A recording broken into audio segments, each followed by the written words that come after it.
what's up? It's me, Noah. This is CabbageTalks. And,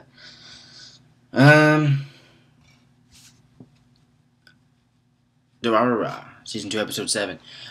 This episode, alright. It's getting good. I got some mixed feelings about some different stuff. But let me first address the conversation between Isaiah and Ryugamine. He thinks Isaiah is a good guy, and I'm not saying Isaiah is a good or a bad guy. I would characterize Isaiah as interesting, but the fact that he trusts him, I don't like that, and the fact that that's gonna come and bite him in the ass later. I know it. It's gonna come back and bite him in the butt. Trusting him, and he's the last person that he should trust. You should listen to what he says, and you should take it into account, sure, but I wouldn't trust him. I wouldn't put your trust in this guy. He really trusts Ryugami. He really trusts Isaiah. Ryugami does. I don't. It's not a good move. I don't trust that guy. But he doesn't know. I guess he doesn't know that much about him. But man, I wouldn't trust him. But anyway, then we're introduced to these Russian guys, and we're told the story of Verona, and her name is Verona. We're told the story of her and through these Russian guys that it's a bit weird how they introduce these two guys, because we're introducing them by Simon, which he's the Russian sushi guy, and he was talking about there's two types of people. There's two types of Russian men, I guess.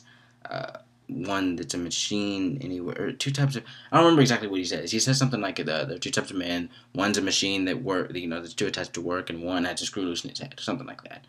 And then he also says there's two types of Japanese men, or something like that. He says that one is, I forget exactly what he says. He says, I don't remember what he said, but he makes it's a comparison. I forget exactly what he said. I feel stupid for not remembering. Because I watched this episode this morning, and it's night now, so it's not all fresh in there.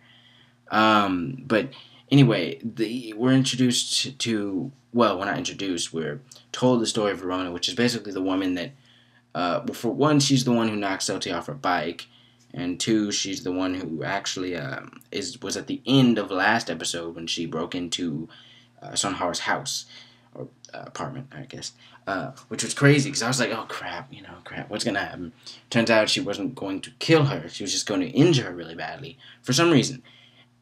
And then, Sonhara comes out, and I guess Psyche shows up or some stuff, or I guess maybe that's her. I'm not actually sure, the whole Psyche thing. I'm kind of confused. She pulls out the sword, and it's like, oh crap. And she almost, kills her. And then, the guy downstairs, I forget his name, the guy who's working with Verona, he's like her partner, they're working together in this. He starts honking the horn because Celti was actually following them the whole time, because she put she extended her dark matter whatever onto the license plate of her bike, and she didn't let go, so she kind of used that to trace where they were and follow them all the way to Sonhar's house, basically, was what happened. So yeah, no, it's very interesting. They get in a chase. They get in a chase. Celti's chasing them in this van. Verona shoots this massive rocket gun or something off the back, and it blasts Celti back. And then Sonhara is gonna stay over Celti's house, and they're riding back on their motorcycle. I guess I'm really curious to see what happens next. It was very interesting seeing Verona's character and her character at all these different stages in her life, though. It's kind of a sad story. Her father was very distant, and I'm confused because I don't know what he wanted from her, and I guess she doesn't either know what he does, I guess.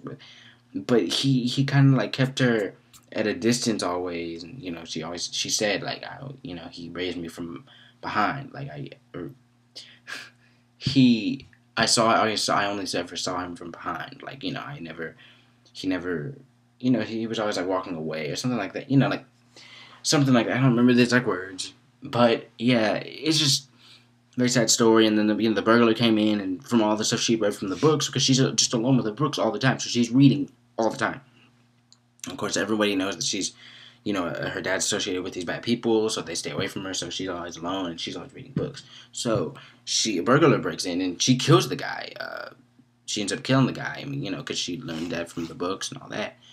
And her father kind of reaches out to her, but then then she eventually she learns to fight, kill, all that.